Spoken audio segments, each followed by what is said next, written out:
রাজ্যে ওয়েল পাম চাষ প্রসারে কৃষি ও কৃষক কল্যাণ দপ্তর বিশেষ উদ্যোগ নিয়েছে। জাতীয় ভোজ্য তেল মিশনের রাজ্য কনসালটেন্ট ডক্টর রাজীব ঘোষ সম্প্রতি দায়িত্ব নিয়ে বিভিন্ন পাম বাগান পরিদর্শন শুরু করেছেন। তিনি পশ্চিম জেলার হেজামারা কৃষি মহকুমার একাধিক বাগান ঘুরে দেখেন। সুরেন্দ্রনগরের বালুছড়ায় সীমাবালা দেববর্মার 3.5 হেক্টরের বাগান সহ বৈকুণ্ঠপুর, নোয়াগাঁও ও সানখালা এলাকার আরও কয়েকটি বাগান পরিদর্শন করা হয়। অনিল দেববর্মার বাগানে পাম চাষের পাশাপাশি বাদাম, লঙ্কা, উচ্ছে, আনারস ও কলার মতো অন্তর্বর্তী ফসল চাষ বিশেষভাবে প্রশংসিত হয়। ডক্টর ঘোষ জানান, ভোজ্য তেলে স্বনির্ভরতা অর্জনে কেন্দ্র ও রাজ্য সরকার কৃষকদের আর্থিক সহায়তা দিচ্ছে। বর্তমানে বিদেশ থেকে তেল আমদানি কমাতে এই উদ্যোগ গুরুত্বপূর্ণ। হেজামারায় গত 2 বছরে প্রায় 130 হেক্টর জমিতে পাম চাষ শুরু হয়েছে এবং কৃষকদের কাছ থেকে ভালো সাড়া মিলছে। হেজামারা কৃষি মহকুমা অন্তর্গত সনখোলা ভিলেজ কাউন্সিল কমিটির অন্তর্গত এখানে ওই বালুরবন আমরা দাঁড়িয়ে আছি। এখানে প্রায় 1.5 হেক্টর অয়েল পাম্প করেছে, আমাদের বেনিফিশিয়ারি সঙ্গী আছে।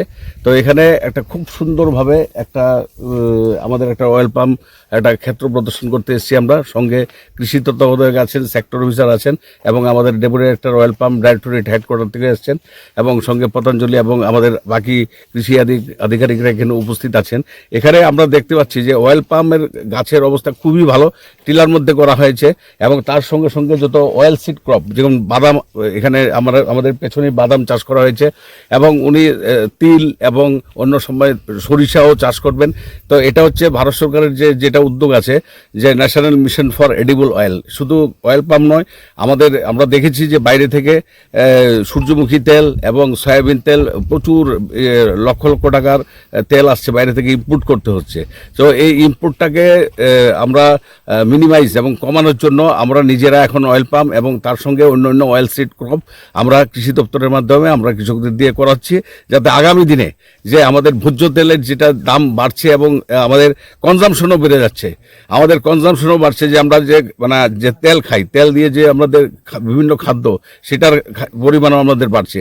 তো আমাদের জনসংখ্যা একদিকে বিস্ফোরণ, একদিকে হচ্ছে আমাদের চাহিদার একটা ক্রমবর্ধমান যে একটা গতি রয়েছে, তার দিকে এই অভাব মেটাতে আমাদের national mission for edible oil pump এবং তার সঙ্গে আমাদের অন্যান্য অয়েল সিড ক্রপ, তারও আমাদের একটা ত্রিপুরা সরকার একটা বিষয় দেওয়া হয়েছে, থ্রাস্ট এরিয়া হিসাবে এটাকে চিহ্নিত করা হয়েছে এবং ত্রিপুরা রাজ্যের সব কটাতে পঞ্চায়েতে, সব কটা জেলাতে আমরা একটা এই প্রোগ্রামের একটা এক্সপানশন বা আমরা বিস্তৃত আকারে আমরা ব্যাপ্তি ঘটানোর একটা প্রয়াস চলছে। তার মধ্যে এখানে আমরা দেখছি যে একটা এডিস এরিয়াতে যে আমাদের যে কৃষক ভাই সঙ্গে আছেন, তো উনার অয়েল পাম্প একটা নতুন ক্রপ, তারপরে উনি খুব যত্ন সহকারে উৎসাহ দিয়ে উনি করছেন এবং আগামী দিনে যে ভোজ্য তেলের ঘাটতি, এটা ত্রিপুরা রাজ্যে যে পরিমাণ আমাদের ঘাটতি রয়েছে এবং নিজেরা উৎপাদন করে প্রক্রিয়াকরণ করে আমাদের যে জনসংখ্যা রয়েছে তার চাহিদা মেটানোর জন্য আমাদের প্রয়াস চলছে এবং আগামী দিনে এই প্রকল্পটি, ভারত সরকারের যে প্রকল্পটি ত্রিপুরা সরকারের কৃষি দপ্তরের মাধ্যমে এটা সফল রূপ নিতে চলেছে এবং আগামী দিনে আমাদের কৃষকদেরও আর্থসামাজিক অবস্থার উন্নতি আমরা দেখতে পারবো। অপরদিকে হেজামারা কৃষি মহকুমার কৃষি তত্ত্বাবধায়ক বিদ্যাভূষণ দেববর্মা জানান, এই কৃষি মহকুমা 2024 অর্থ বছরে প্রথমবারের মতো ওয়েল পাম্প চাষ শুরু করেছে। গত 2 বছরে এই কৃষি মহকুমার প্রায় 130 হেক্টর জায়গাতে পাম বাগান গড়ে তোলা সম্ভব হয়েছে। তারা যখনই যে জায়গায় কৃষকদের সঙ্গে পাম চাষের বিষয়ে আলোচনা করেছেন, কৃষকদের কাছ থেকে ব্যাপক সাড়া পেয়েছেন। আগামী দিনে এই কৃষি মহকুমায় আরো ব্যাপকভাবে ওয়েল পাম বাগান গড়ে তোলা সম্ভব হবে বলে আশা ব্যক্ত করেন তিনি।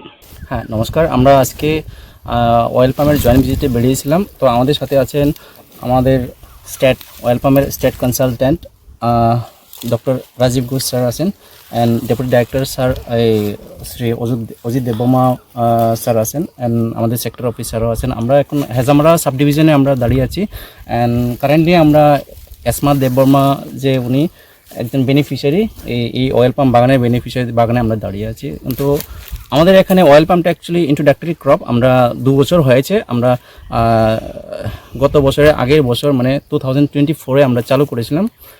তো এখন 2 বছর হয়েছে আমাদের এখানে। তো 2 বছর মিলে আমরা টোটাল 130 হেক্টর আমরা কভার করেছি অ্যান্ড সো ফার আমরা পজিটিভ রেসপন্স পেয়েছি বেনিফিশিয়ারিদের কাছে আমরা অ্যাপ্রোচ করেছিলাম, তো পজিটিভ রেসপন্সও পেলাম। তো আগামী দিনে আমরা আশা রাখছি যে আরও প্রচুর এরিয়া মানে ইনক্রিজ করতে পারবো। অ্যান্ড সো ফার আমরা আরও নতুন এরিয়া আইডেন্টিফাই করেছি অ্যারাউন্ড 100 হেক্টর।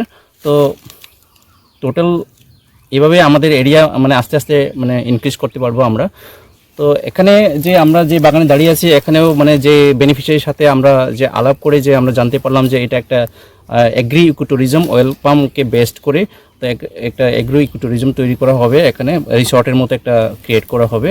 তো আমরা দেখছি এখন আমরা আরও অন্য জায়গায় মানে ঘুরতে যাব, মানে ভিজিট করে দেখবো জয়েন্টলি। তো আরও ভালো ভালো বাগান আছে, প্রচুর আছে, আমরা ক্রিয়েট করেছি বাগান। কৃষি দপ্তরের পক্ষ থেকে চারা রোপণ ছাড়াও পুকুর খনন, বেড়া দেওয়া, অন্তর্বর্তী ফসল চাষ এবং পশুপালনের জন্য আর্থিক সহায়তা দেওয়া হচ্ছে। ভবিষ্যতে এই অঞ্চলে ওয়েল পাম চাষ আরও সম্প্রসারিত হবে বলে আশা করা হচ্ছে। Bureau report, CNN TV.